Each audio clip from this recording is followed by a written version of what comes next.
There's a fundamental flaw in how most people compare living in the US to living in India. Usually the debate starts with one metric and it ends with the exact same metric: salary. It makes perfect sense on the surface. When you're staring down the barrel of massive dollar conversions, it is incredibly easy to let the money drive the entire conversation. But a fascinating shift is happening right now. We are seeing a wave of highly successful professionals who have spent a decade or more building their lives in America, buying homes and climbing the corporate ladder, packing it all up to move back to India. These aren't people who failed to make it abroad. We are talking about individuals earning well over $150,000 a year, and in some cases, power couples with combined incomes of $400,000 a year. They are leaving behind what most would consider the pinnacle of success. This leads to a fundamental question: why? When you look at this phenomenon, you realize that the comparison between the US and India is often based on the wrong metrics. Most people focus exclusively on the paycheck, but the reality is that the decision-making process shifts as people get older. In your 20s, the primary question is, where can I earn the most money? But by your 30s, that question quietly and often invisibly evolves into, where can I actually live my life better? Today, we're going to deep dive into that shift, breaking down the tangible day-to-day realities of living in both countries. There is a concept we can call the square footage paradox that highlights the difference between perceived success and actual quality of life. Many who have made the move back recount staying in tiny 300 square foot apartments in Bangalore during their visits. Back in the US, these same individuals might own 3,500 square foot suburban homes, a space 10 times larger. Logically, the larger home should equate to more happiness, right? Yet, the reported reality is often the opposite. In that smaller Indian apartment, life feels vibrant. There's time for pickleball, gym sessions, and consistent evening social interaction. When they return to their spacious American homes, the isolation and the lack of activity often makes them question the true value of that extra square footage. When evaluating the quality of life, the concept of freedom often comes up, and the reality is more nuanced than people think. In the United States, professionals on H-1B visas often carry a heavy, invisible mental load: the immigration process. Worrying about the visa lottery, the stress of stamping, and the anxiety of international travel consumes a significant amount of mental space. Many who transition back to India report that their sleep and mental well-being improve almost immediately, simply because that specific constant source of stress is eliminated. However, India presents its own unique set of pressures. The cultural landscape often involves heavy societal expectations. There's the persistent pressure to attend every family function, manage complex joint family dynamics, and navigate the expectations of in-laws. If you are a busy professional and cannot make it to every gathering, the societal perception can sometimes be that you have changed or forgotten your roots. The trade-off here isn't necessarily about more or less freedom, it is about which type of pressure you're better equipped to handle: the bureaucratic solitary stress of immigration in the US or the communal societal expectations found in India. The most common point of confusion in this debate is how money is calculated. If you only look at the face value salary, the US appears superior. However, the true picture emerges when you apply the concept of purchasing power parity, or PPP. For every $100,000 earned in the US, you generally need roughly 23 to 28 lakhs in India to maintain a comparable standard of living. An income of 50 lakhs in India, while lower than a $200,000 US salary, places you comfortably in the top 10% of the population, allowing for a lifestyle that feels highly convenient and premium. The real financial leverage, however, comes from combining years of accumulated US savings, 401ks, stocks, and cash reserves with an Indian income. When you take 6 or 7 years of US-based savings and drop them into an Indian cost of living structure, your wealth accumulation potential changes entirely. This is especially true for couples. In the US, visa restrictions often prevent one partner from working, effectively cutting the household income. In India, both partners can enter the workforce, significantly boosting the household's disposable income. If you already own property in India, you eliminate rent, further shifting the financial math in your favor. The only group for whom this math fails is those who haven't yet established a financial runway.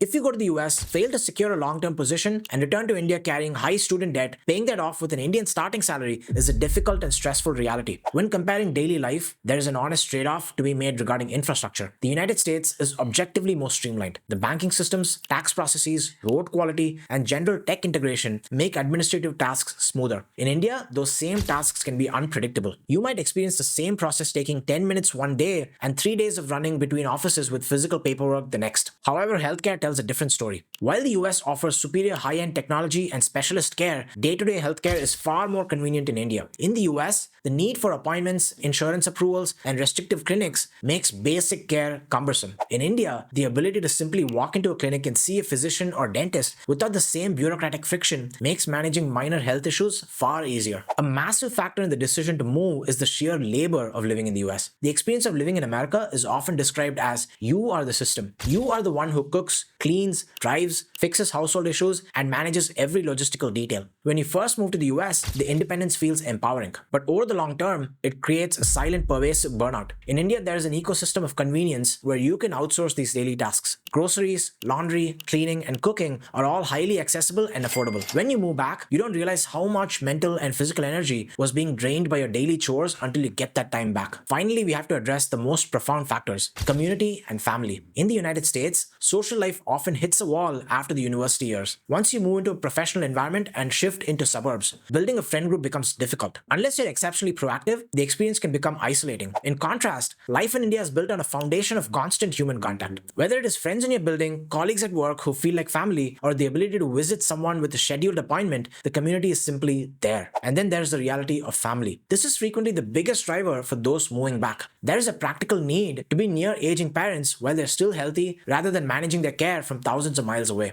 Furthermore, the stability of a support system cannot be overstated. In the US, if a crisis occurs, you might be entirely on your own. In India, there is an implicit safety net of family and friends you can call at any hour. So is the trend of moving back to India the right path? The answer isn't which country is better, because it is the wrong question to ask. The better question is, what stage of life are you in? The US remains an incredible engine for career growth, skill acquisition, and building your initial financial foundation in your 20s. It serves a purpose. But as you reach your 30s and beyond, the priorities change. Many are now viewing their time in the US as a strategic chapter, a way to gain knowledge and capital before returning to India to build businesses, raise families, or simply exist within a more supportive community. Moving back isn't a retreat. It is a calculated life choice. It involves trade-offs like managing different environmental changes or administrative hurdles, but it offers a profound return in terms of convenience, social support, and family connection. If you're currently evaluating these two paths, look past the salary numbers. Look at your daily routine, your mental health, and your long-term goals. Where do you want to be when you wake up on a Tuesday morning? That answer will tell you everything you need to know. What is the biggest factor holding you back from making a decision? Or what has been the surprising thing you've learned about this transition?